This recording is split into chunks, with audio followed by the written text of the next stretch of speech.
Living in a small, peaceful neighborhood with a tight-knit community had always been my dream.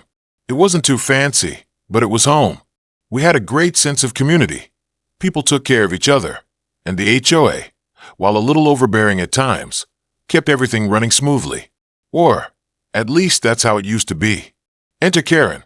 Karen was the president of the Homeowners Association, HOA, and to say she took her role seriously would be an understatement. She had a reputation for being a stickler for the rules, and most people in the neighborhood just accepted it. After all, she was only enforcing the rules, right? But Karen wasn't just about enforcing the rules. She was about controlling every aspect of the neighborhood. And that's when things started to go south for me. It all started with an innocuous complaint. One afternoon, Karen knocked on my door with a clipboard in hand. A typical HOA move, I thought. She had a note about my lawn's overgrown bushes and how it was non-compliant with community standards. At first, I thought she was just doing her job.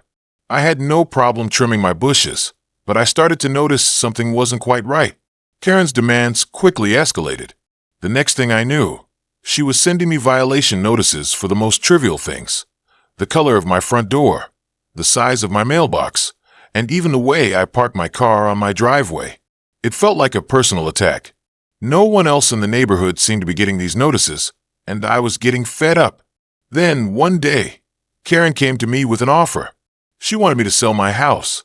She didn't come right out and say it, but the message was clear.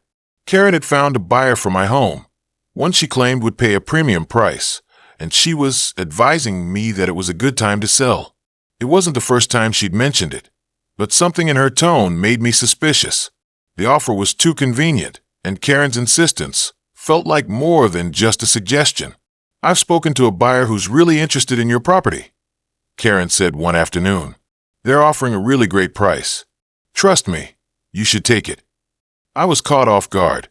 It felt like Karen was pressuring me into something I wasn't ready to do. My home was where I had built my life, where my family had made memories. I wasn't about to give that up because Karen thought it was a good deal for me. But that's when I realized something. Karen didn't just want me to sell. She was orchestrating something bigger, and she was using the HOA to manipulate the situation. I started digging into Karen's background. I knew she had some power as the HOA president, but I had no idea just how deep her control went. As I looked into her dealings, I uncovered a web of shady real estate transactions that she was involved in. She had been using her position to pressure homeowners like me into selling their properties at below-market prices. Then, she would flip those homes for a profit or sell them to her own connected buyers. It was a scam, plain and simple. But I wasn't going to let Karen get away with it. She had picked the wrong person to bully. I spent the next few weeks gathering information. I requested copies of the neighborhood property records and HOA meeting minutes. What I uncovered was shocking. Karen wasn't just recommending buyers. She was directing people to specific real estate agents that she worked with, often with incentives for them. She had been manipulating property values to benefit her own interests. This wasn't just a simple case of overbearing HOA rules. This was outright corruption. I knew I had to take action, but I also knew I had to be careful. If I confronted Karen directly, she would likely retaliate. She had too much power, and I wasn't sure what she would do to protect her scheme. But that's when I realized something. I didn't need to confront her. I had the power to expose her without ever uttering a word to her. I started pulling together all the evidence. I had documents, emails, property transactions, and even testimony from neighbors who had been forced to sell under pressure from Karen. But there was one more piece I needed, a key piece that would tie everything together and prove Karen's corruption beyond a shadow of a doubt. I tracked down one of the contractors Karen had been using to undervalue properties. This contractor had worked on a number of houses that Karen had pressured people to sell, and I knew he had information about the deals. After a few tense conversations, he agreed to meet me in private. Over coffee, he admitted that Karen had been funneling money from the properties she had acquired, taking a cut of every deal. She was playing both sides, convincing homeowners to sell for less than their property's worth, then reselling the homes at a much higher price, pocketing the difference. The contractor even showed me an email from Karen, detailing the percentage she was taking from each transaction. It was clear. Karen had been manipulating the entire neighborhood to line her own pockets. With this evidence in hand, I knew it was time to act. But I wasn't going to confront Karen directly. No, I needed to hit her where it would hurt the most, her reputation. I contacted a local investigative journalist who had covered corruption in local government and real estate. We met secretly, and I handed over all the documents, the contractor's testimony, and everything I had gathered. The journalist was intrigued and assured me that she could take the story to the media. I was nervous, but I knew it was the only way to stop Karen and put an end to her manipulation of the neighborhood. The story hit the news within days. The corruption, the manipulation, and the real estate scams were laid bare for everyone to see. It wasn't just Karen's scheme that was exposed. It was the extent to which she had used her position as HOA president to control everything. Neighbors who had once been scared to speak out now had the courage to come forward.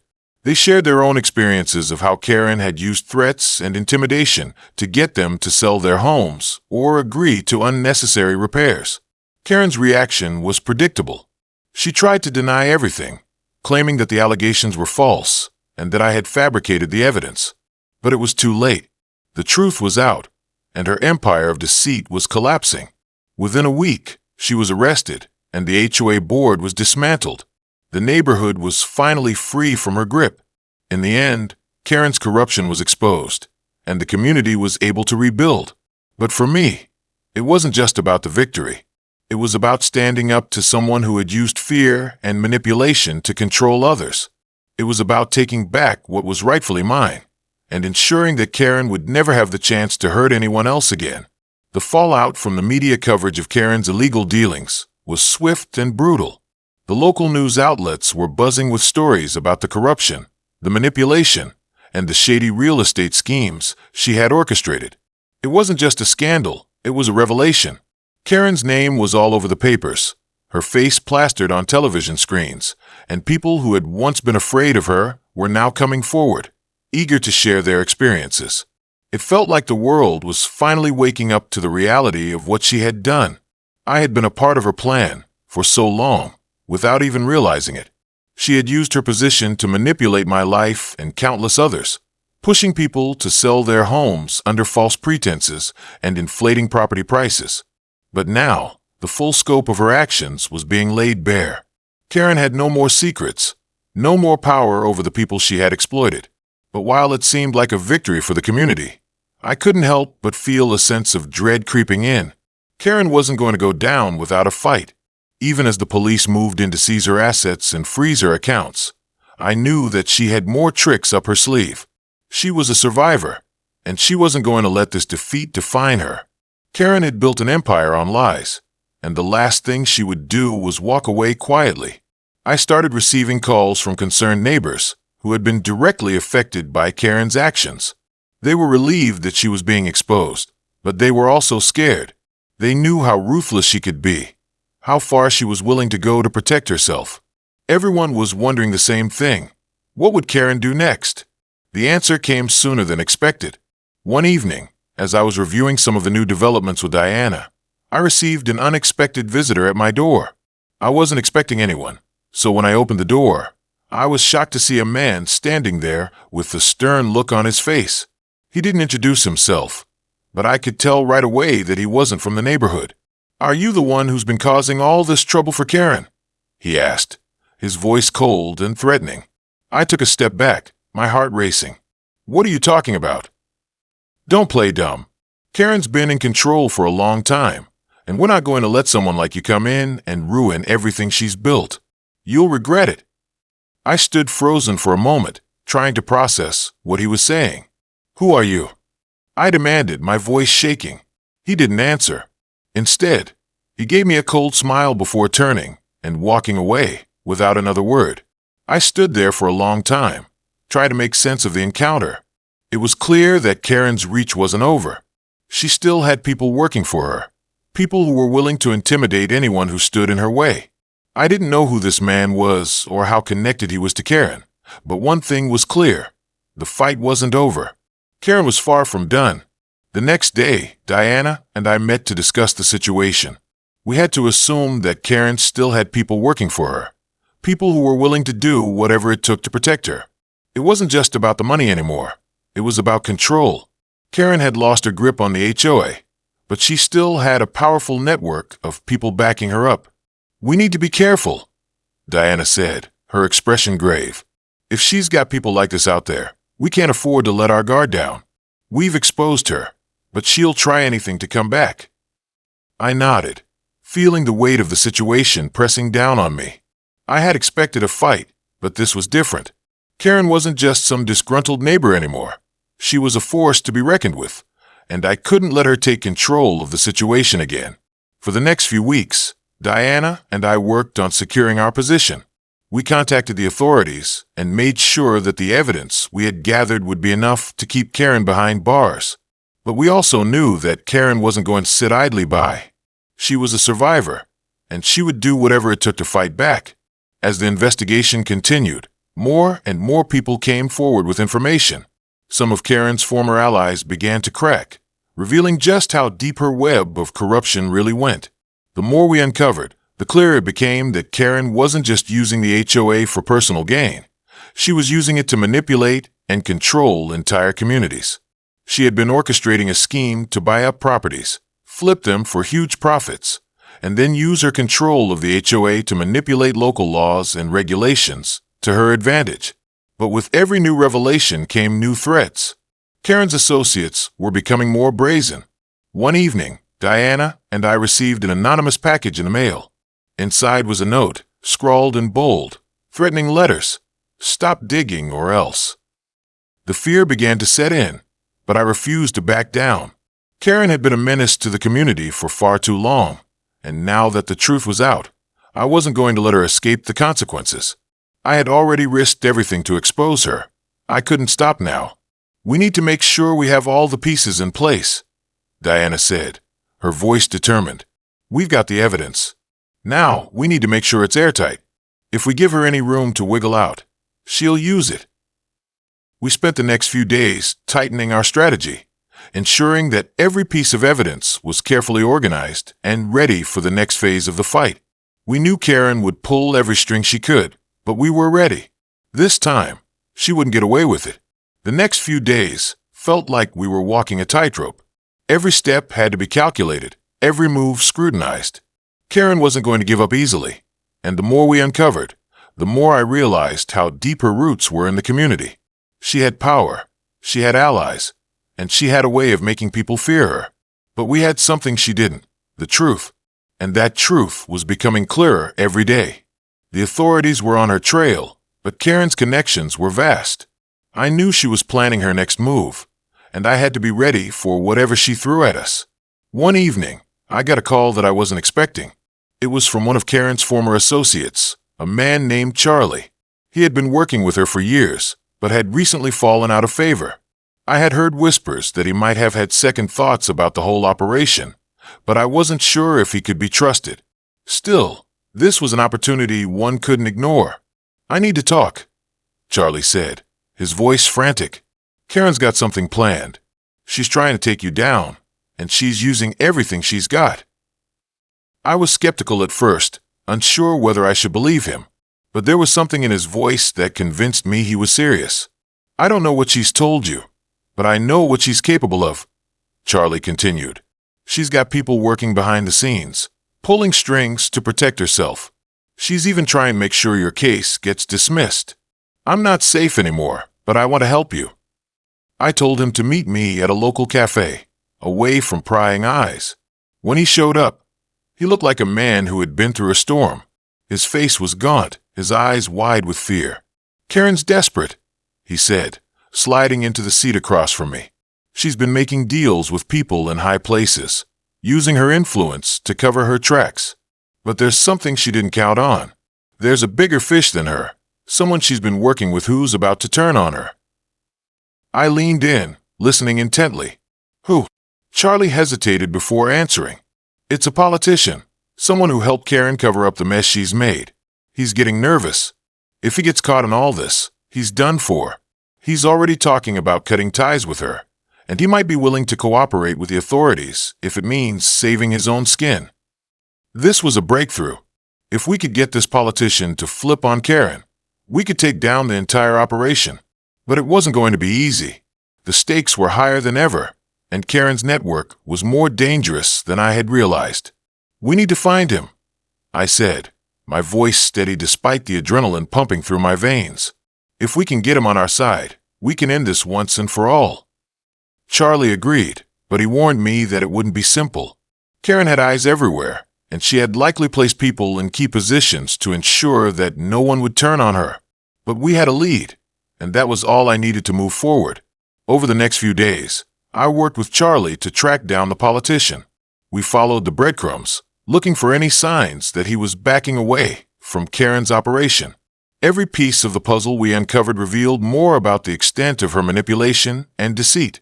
But it wasn't just about finding the politician. We also had to protect ourselves. Karen was watching, and if we weren't careful, she would catch wind of what we were doing. I began to take extra precautions, meeting with Diana in private and ensuring that our communications were secure. We couldn't afford to make any mistakes now. Finally, we got the break we needed. The politician's name came up in a meeting with an informant who had worked closely with Karen in the past. It turned out that he had been funneling money through shady deals to cover up the real estate fraud, and he had been receiving kickbacks from Karen in exchange for his silence. But now, with the walls closing in, he was beginning to have second thoughts. Charlie and I set up a meeting with the politician. It wasn't easy to get to him. He was well protected, and his connections ran deep. But we had something he wanted, the chance to save himself. We played it cautiously, knowing that one wrong move could cause everything to fall apart. When we finally met with the politician, it was clear that he was torn. He was terrified of what would happen if Karen found out he had turned on her. But at the same time, the pressure of being implicated in her fraud was starting to weigh on him. "I can't protect you from this," I told him. "Karen is going down, whether you like it or not. But if you help us bring her down, you might be able to avoid the worst of the fallout." His eyes darted around the room as he considered my words. I could see the gears turning in his mind. He was calculating the risk. But in the end, the fear of losing everything was too much. He agreed to cooperate, giving us critical information about Karen's dealings and the extent of her corruption. We were one step closer to taking her down, but the danger wasn't over yet. Karen's allies were still out there, and she wasn't going to give up without a fight. But now, with the politician's testimony, we had the ammunition we needed to bring her empire crashing down. As the politician agreed to testify, I felt a strange sense of both relief and anxiety. This was the break we'd been waiting for, the key that would finally expose Karen for who she truly was. But even as the walls closed in around her, I knew better than to assume victory was guaranteed. She had a way of slipping away when you least expected it, and she had plenty of resources left to fight back. With the politician on our side, Diana and I worked quickly to finalize our strategy. We needed to ensure the authorities were fully prepared to act once the testimony was delivered. Time was of the essence. We couldn't afford to wait too long or give Karen a chance to cover her tracks further. The more I learned about Karen's dealings, the more dangerous she seemed. This wasn't just about a corrupt HOA president. This was about a criminal enterprise that stretched across multiple industries. The days felt like they were dragging on, each one filled with meetings and phone calls, all while Karen's associates continued to watch us from the shadows. We knew they were out there, trying to gather information and find ways to thwart our efforts. But we couldn't afford to let that stop us. The time had come to expose everything, to lay bare the truth behind Karen's empire of corruption. On the day of the hearing, I could feel the weight of the moment settling on my shoulders. This was it, the culmination of everything we had fought for. I arrived at the courthouse early, feeling a mixture of excitement and dread. The prosecutor's office had been briefed on the situation, and the journalist who had helped expose Karen's network was there to cover the story. It was a media frenzy, and for once, Karen wasn't in control. She had no more tricks left. As we took our seats in the courtroom, I noticed Karen sitting at the front, surrounded by her lawyers. She sat tall, trying to appear confident, but I could see the nervous tension in her posture. This was her final stand. It was a battle for everything she had built, and she was losing. I knew she would fight tooth and nail to avoid the consequences of her actions, but I was ready for it. The hearing began, and Karen's lawyers immediately launched into their defense. They tried to discredit the evidence, calling into question the reliability of the testimony we had gathered. They attempted to paint me as a disgruntled homeowner with a personal vendetta against her. But Diana was prepared. She countered every one of their claims, methodically and calmly. The testimony from the politician was key. He spoke about his involvement in the scheme, detailing how Karen had used her position to manipulate the HOA and gain financial leverage over homeowners. He outlined how they had worked together to inflate property values, launder money, and force homeowners to sell under duress. The judge listened intently, and I could see the shift happening. The evidence was overwhelming, and Karen's once unshakable defense was starting to crumble. But even as Karen's empire began to fall apart, I could see her still trying to hold on to whatever power she had left. She was playing the victim, trying to shift blame onto others, but it was too late. Her web of lies was being exposed, and nothing she said could change the truth. I could feel the pressure in the room building as the case went on. It wasn't just about me anymore. It was about all the people who had been hurt by Karen's actions, all the homeowners who had been manipulated, coerced, or financially ruined. It was about the community that had suffered because of her greed and corruption. Finally, the judge spoke. The courtroom went silent as the judge summarized the evidence. "It is clear," the judge said, "that the defendant, Karen, used her position as HOA president to manipulate and deceive others for her own personal gain. The evidence presented today is irrefutable. The court will proceed with the appropriate charges." I couldn't help but feel a sense of triumph. The fight had been long, and there were still hurdles ahead, but for the first time, it felt like the scales of justice were tipping in our favor. Karen's hold on the community was over, and it was only a matter of time before she faced the full consequences of her actions. But just as I thought we were reaching the end, something unexpected happened. Karen stood up, her face red with fury, and shouted, "You think this is over? You're wrong. I'll fight this. You won't get away with it."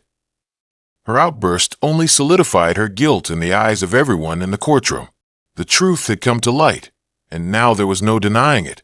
She had tried to control everything, to bully me into selling my home, to exploit the entire neighborhood for her own benefit. But now, the tables had turned, and Karen was going to have to face the consequences.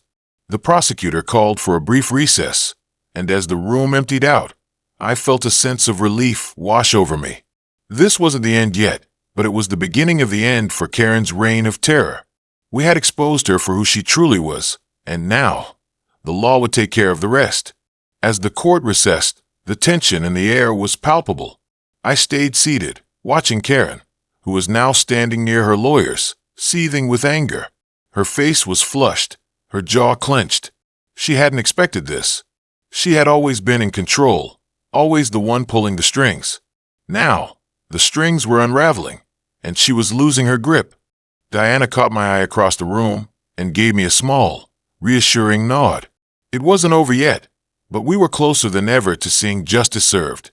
I had to remind myself to stay calm. We'd been through so much to get to this point, and there were still pieces to the puzzle that needed to fall into place. As the recess ended and the courtroom filled again, I noticed Karen's demeanor had shifted. She was still angry, but now, there was a look of desperation in her eyes. She knew the walls were closing in. The jury had seen her for what she truly was, a manipulative, corrupt woman who had been using her power to destroy the lives of those around her. I couldn't help but feel a flicker of satisfaction. Karen wasn't in control anymore. The tables had turned, and I was finally on the winning side. The trial resumed, and the prosecution began presenting its final arguments. The politician who had agreed to testify had already spoken, and his testimony had been the nail in Karen's coffin. He had been a key player in her schemes, and his decision to cooperate had been a game changer. The evidence he provided was airtight, and the witnesses we had gathered all spoke to Karen's corruption, her manipulation, and her greed. As the prosecution wrapped up, it was time for Karen's defense. She stood up, her posture rigid and defensive. Her lawyers tried to poke holes in the case, claiming that the evidence was circumstantial and that the politician was only testifying to save himself. But Karen's words faltered. She wasn't the confident, in-control figure she had been just days earlier. There was a tremor in her voice, and I could see her starting to crack under the pressure. Her defense attorney presented their closing arguments, but even they seemed half-hearted. It was as if they knew their case had no chance. They tried to downplay the charges, attempting to paint Karen as a victim of circumstance. But the damage had already been done. The jury wasn't buying it. After what felt like an eternity, the judge called for the closing statements. The evidence against the defendant is clear, the judge said, her voice firm. The defendant has been found to have used her position to manipulate and deceive those around her. The court will deliberate on the appropriate charges. The weight of the moment hung in the air. I was on edge, every second feeling like an hour. As the jury left to deliberate, I tried to gather my thoughts. This was it, the final stretch. Karen was about to face the consequences of her actions, and I was finally going to get the justice I had been fighting for. The thought of how far we had come was overwhelming. It felt like just yesterday when Karen had tried to bully me into selling my house, manipulating the HOA, and using her power to control everything. And now, she was sitting in that chair, about to be held accountable for the damage she had caused. The thought of it brought me a small sense of peace. It wasn't just about me anymore. It was about everyone she had hurt, everyone she had exploited to get ahead. This was for them. Finally, the jury returned, and the courtroom fell silent. I could hear my heartbeat in my ears. The jury filed back into their seats, and I held my breath as the foreman stood to deliver the verdict. We, the jury, find the defendant, Karen, guilty of all charges. The words hit me like a tidal wave. I couldn't believe it at first. It was finally over. After everything, after all the stress, the intimidation, and the fear, Karen was going to be held accountable for what she had done. My mind raced as the reality of the situation settled in. Karen's face was pale as the verdict was read aloud. She didn't even try to argue anymore. There was nothing left for her to say. The jury had spoken, and now the court would decide her fate. The judge turned to Karen, her tone stern. The defendant will be sentenced at a later date. The court has found you guilty of money laundering, conspiracy, and fraud. Your actions have caused harm to this community and to the individuals you manipulated for your own gain. As Karen was escorted out of the courtroom in handcuffs, I could feel the weight of the victory starting to settle in.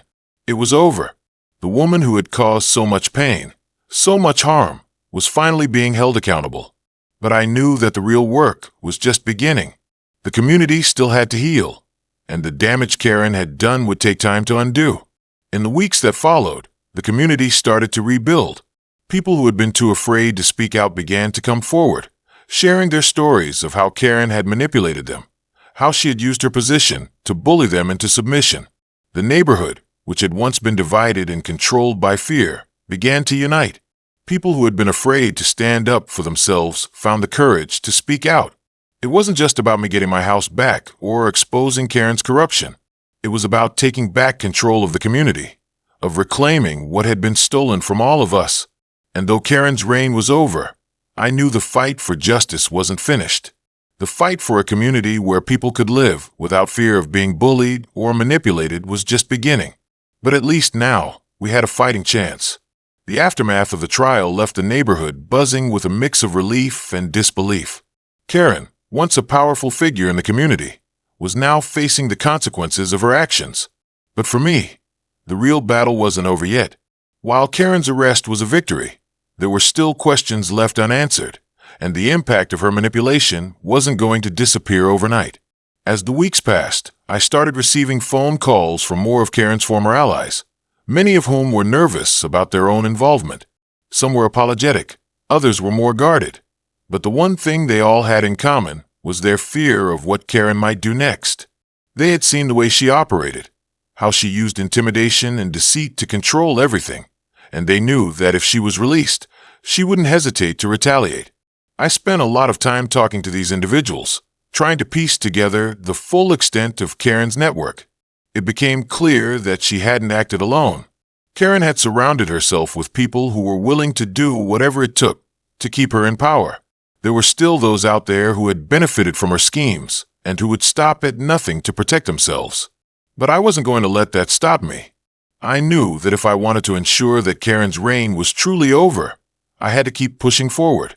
The authorities were working on dismantling her network, but I knew it would take time. Karen's allies were like cockroaches, scurrying to cover their tracks now that the light had been shined on their dark deeds. One afternoon, I received an unexpected call from Diana. "We've got some good news," she said, her voice upbeat. "The authorities have found more evidence. It looks like Karen had been involved in more than just real estate fraud. She was also part of an illegal investment scheme." I sat up straight, my curiosity piqued. "What do you mean? What kind of scheme?" "It's bigger than we thought," Diana continued. "Karen had been using her position in the HOA to funnel money into offshore accounts, and she was involved in a Ponzi scheme with several wealthy investors. They were using the community's funds to prop up failing businesses. We've got documents and communication that could link her to a much larger financial operation." I felt a chill run down my spine. If this was true, Karen's actions went far beyond the neighborhood. This wasn't just a corrupt HOA president. It was a major criminal operation that had been hiding in plain sight for years. And we were just scratching the surface. Over the next few days, Diana and I worked tirelessly to gather more information. We reached out to the authorities, provided them with the new evidence, and began tracing the money trail. Karen's Ponzi scheme was far-reaching, and as we dug deeper, we uncovered more victims, people who had lost everything because of her lies. But there was still a sense of unease. The more we uncovered, the more dangerous the situation became. Karen's associates were scrambling to cover their tracks, and I knew we couldn't afford to make any mistakes. If we exposed too much too soon, Karen's network might vanish before we could bring anyone to justice. I spent hours at the police station, working with investigators to go over the financial records we had uncovered. The entire operation was beginning to fall into place, but there were still so many unanswered questions. Who else was involved? How far did Karen's reach extend? And most importantly, who was still out there helping her? As we worked to piece everything together, I began to notice something strange. Karen's influence seemed to be waning, but there were whispers in the neighborhood, people talking about how she might still be able to turn things around. Some were even speculating that she had a plan to escape the charges altogether. The fear that Karen might still find a way to wiggle free loomed over me. I had spent so much time and energy trying to ensure that she faced the consequences, and I wasn't about to let her slip away now. The thought of her escaping justice filled me with anger, but it also fueled my determination.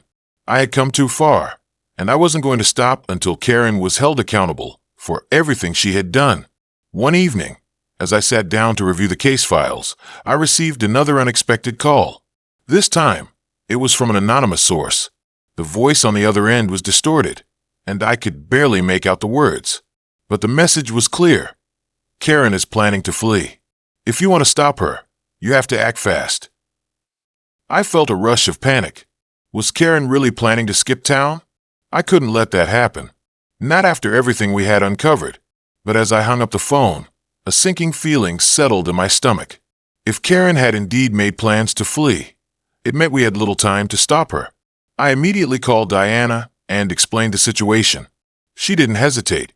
"We need to get this information to the authorities and make sure they know what's at stake. If Karen tries to leave, we can't let her get away." The next few hours were a blur of action. Diana and I worked with the police to alert the proper authorities and ensure that Karen's assets were frozen and her passport flagged. We didn't know how long we had, but we couldn't afford to take any chances. As we waited for the police to take action, I couldn't help but feel the weight of it all. Karen had already done so much damage, and now it seemed like she might escape without facing the full consequences. But I had to believe that justice would prevail. We had come this far, and there was no way I was going to let her slip away now. The next few days were a blur of frantic phone calls, meetings, and constant vigilance. I couldn't shake the nagging feeling that Karen was still in control, even though she had lost so much. Despite everything, I couldn't let my guard down. If she was planning to flee, we needed to act before she had the chance to escape with everything she had stolen. Diana and I kept our focus on gathering every last piece of evidence, preparing for the possibility that Karen would slip through the cracks again. The authorities were doing everything they could to track her movements, but it was clear that Karen wasn't going to make it easy. She was always one step ahead, and I couldn't afford to let my guard down. I spent hours going over the records again, looking for any new clues that would give us a leg up. There had to be something more that we were missing, something that could tie Karen to a larger network of corruption and criminal activity. It was then that I discovered something that had been right in front of me the entire time. Among the financial records I had gathered, there was a series of payments to a shell company that Karen had used to funnel money out of the neighborhood. At first, it had seemed like just another red herring, but now I realized something crucial. The payments were linked to a company owned by one of Karen's close associates, someone who had been operating on the periphery of the whole operation. This person, it turned out, was the key to unlocking everything. I contacted Diana immediately. "We need to follow this lead," I said. "This shell company is tied to one of Karen's people. If we can dig deeper into their operations, we can expose more of the corruption." Diana agreed, and we quickly put our plan into action. We reached out to the authorities to get a warrant for the shell company's records, and within hours, we had uncovered more fraudulent transactions. The money Karen had stolen wasn't just hidden in her personal accounts. It was spread across a network of companies, all involved in the same criminal activity. Every property, every contract, every shady deal had been carefully constructed to line her pockets and those of her associates. But Karen wasn't sitting idly by. The more we uncovered, the more desperate she became. We received word that she was trying to liquidate some of her assets, moving money and property into the names of her associates, attempting to cover her tracks before the authorities could act. She knew we were closing in, and she was trying to escape while she still had time. I met with Diana late one night to discuss our next steps. We couldn't let Karen escape, not after everything she had done, but there was still so much work to be done. The authorities were on her trail, but they needed more time to piece everything together. I knew that if we didn't act quickly, Karen could slip away, taking all her ill-gotten gains with her. "We can't wait any longer," I said, pacing the room. "We have to go public with what we know. We need to get the media involved, get the story out there before she has the chance to disappear." Diana hesitated, clearly torn. "It's risky. If we go public, Karen will know we're onto her, and she might do something drastic. But you're right, we don't have much time." We decided to take the plunge. The following morning, I reached out to a journalist who had been covering the case, providing them with the latest information we had uncovered. The article hit the news that afternoon, and within hours, Karen's name was once again in the headlines. The media coverage exploded, and the pressure on Karen intensified.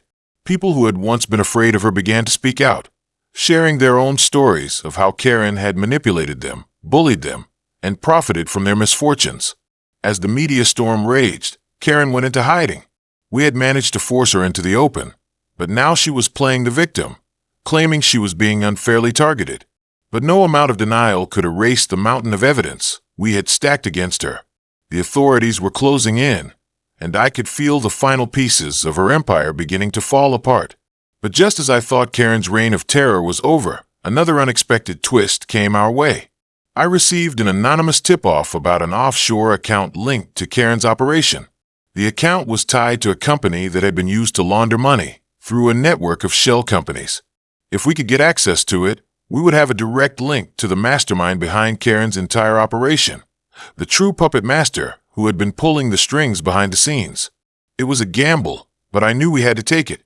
I contacted the authorities again, and they immediately began investigating the lead.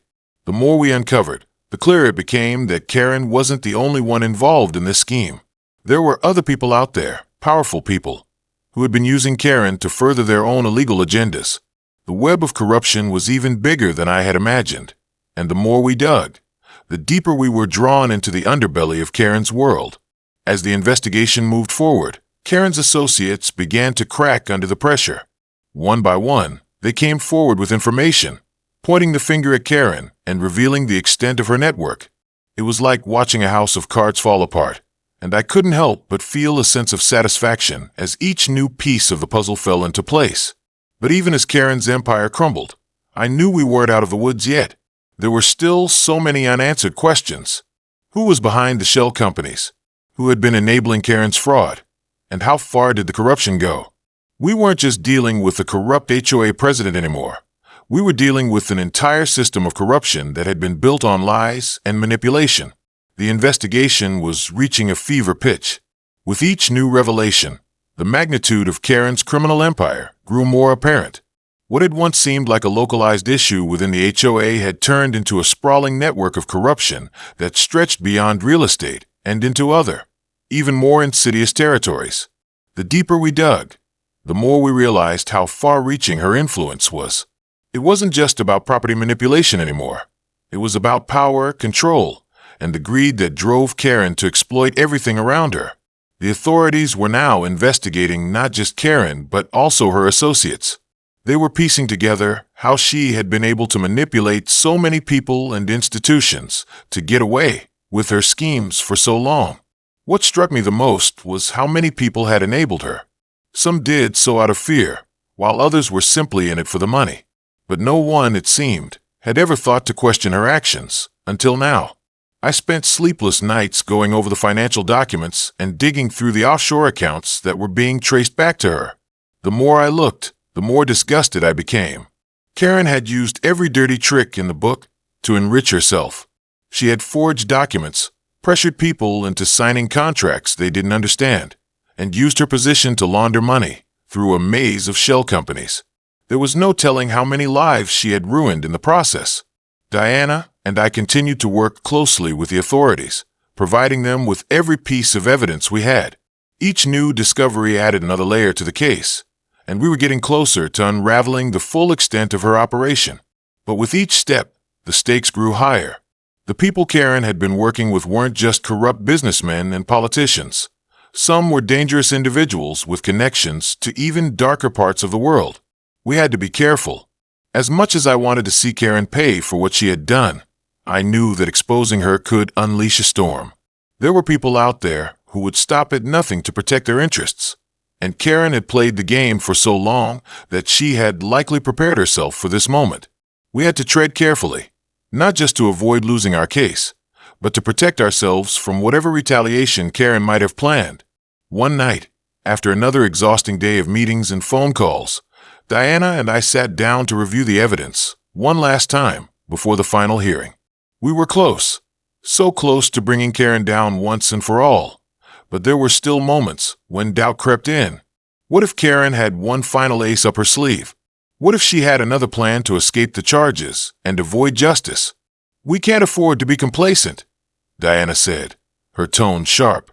"We have to anticipate her next move. If she tries to pull something at the last minute, we'll need to be prepared." I nodded. It wasn't enough to simply expose her. We had to ensure that Karen couldn't use any loopholes or technicalities to get out of this. Every I had to be dotted, every T crossed. We had to make sure the case was airtight. The next few days were a blur of preparation. I could see the finish line approaching, but the closer we got, the more nervous I became. The fear of failure, of watching Karen escape again, haunted me. It felt like the culmination of months of hard work and sacrifice, and I couldn't let her slip through our fingers now. Finally, the day of the final hearing arrived. I walked into the courtroom with my heart in my throat, knowing that this was it, the moment that would decide Karen's fate. The room was packed with reporters, witnesses, and a handful of nervous bystanders. I took a deep breath as I sat down next to Diana. The atmosphere was tense, and I could feel my palms sweating. But this was it. This was where everything would either fall apart or come together. Karen walked into the room, flanked by her lawyers. She looked confident, as if she still had the upper hand. But I could see it in her eyes. There was a hint of desperation. She had no idea how much evidence we had against her, and it was clear that she had underestimated the tenacity of those who had been affected by her actions. She had tried to bully me into selling my home, to manipulate and control the entire neighborhood. But now, she was facing the consequences of everything she had done. The judge entered, and the proceedings began. As the hearing progressed, I could feel the weight of everything we had uncovered settling into place. Karen's lawyers tried to dismiss the evidence, But Diana countered every argument they made with cold, hard facts. The documents, the testimonies, the bank records. It all painted a picture of a woman who had systematically exploited everyone around her. The authorities were ready to make their move. They had the evidence, the witnesses, and the legal backing they needed to finally bring Karen to justice. But as the proceedings continued, Karen grew more agitated. I could see her trying to maintain her composure, but it was clear that she was losing control. Then it happened. In a desperate bid to escape the inevitable, Karen attempted to bribe the judge. The room fell silent as Karen's lawyer slid a briefcase across the table, attempting to make an illicit offer. The judge, however, was having none of it. "This is an act of desperation," the judge said, her voice cold and unwavering. "Your attempts to bribe the court will only make things worse for you." The courtroom erupted in disbelief. Karen's last attempt to avoid justice had failed, and it was now undeniable that she had no more tricks up her sleeve. The evidence was overwhelming, and the case against her was airtight. The judge adjourned the session, and I could feel a wave of relief wash over me. It was over. Karen had finally been exposed for who she truly was, a woman who had used fear, manipulation, and deceit to control an entire community. But now, her actions had caught up with her, and there was no escaping the consequences. As the session wrapped up, I turned to Diana, my heart pounding with relief. We had done it. Karen's empire had crumbled, and the truth had won. The neighborhood could finally start to heal, and we could all move forward, free from her reign of terror. As the judge's gavel struck, sealing Karen's fate, I couldn't help but feel a wave of relief wash over me. It was over. The neighborhood had been freed from her tyranny, and justice had prevailed. The truth had come to light, and Karen's empire of manipulation and greed was finally exposed for all to see. But our journey wasn't just about exposing one person. It was about standing up to corruption and ensuring that no one could ever use their power to control and manipulate others in the same way again. Our fight had been long and exhausting, but had been worth every step. If you enjoyed this story and want to see more, don't forget to hit that like button and subscribe. Stay tuned for more real-life tales of courage, justice, and standing up for what's right.